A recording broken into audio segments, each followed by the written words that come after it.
So if you're using Weavy and Claude together, one thing you want to keep in mind is that the program, the computer that you built the Claude skill inside, which is this one for me, is where you run the skill. Okay. So there's two different ways to run a skill. One, you can run it on a different laptop where, obviously the skill itself is in your account. So you can run it using any device. However, the files that the skill needs are only on the computer that you created the skill in. So the example of this is when I ran this same workflow for the same product, the same skill on my laptop versus on this, my desktop, two different results. Very, very completely different results. Okay.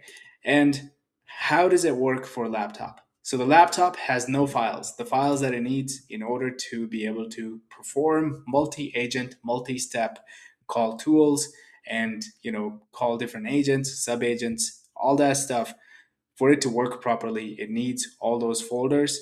And so in order for it to have those folders and those levels of access, you want to run it on the computer that you made it on. So for example, on this computer, as you see on your screen, on this Mac that I'm running, I ran this skill, as you can see. I gave it the mood board, and it called multiple tools. It added tasks, it created multiple tasks, it checked things off of its list, and it ran things in my terminal so that it can access my folders.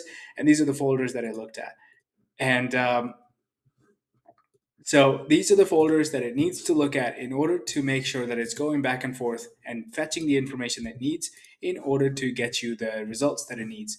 And so these are the steps that it goes through, which is the branch snapshot, the visual DNA, narrative architect, frame concepting, and then prompt engineering, so that it can give us the output that we're looking for, which is ready to go prompt.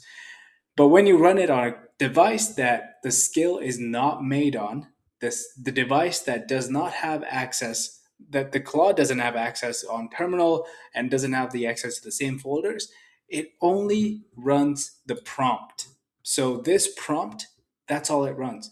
And so it kind of works as just one lump sum of words that are thrown at an LLM. Sure, it's a smarter LLM.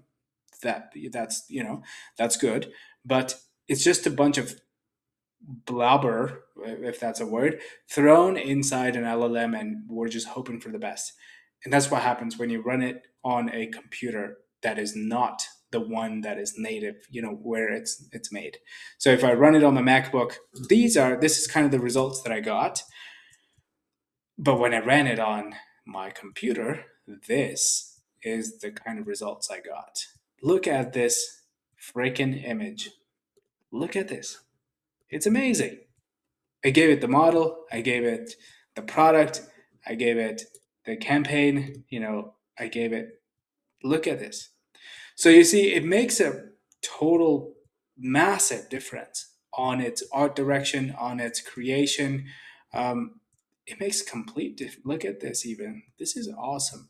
And so that is something that you need to try and kind of keep in mind when you're running Claude skills. Run it on the computer that it's made so that it can perform to its best. As you can see, it ran multiple steps, it took its time.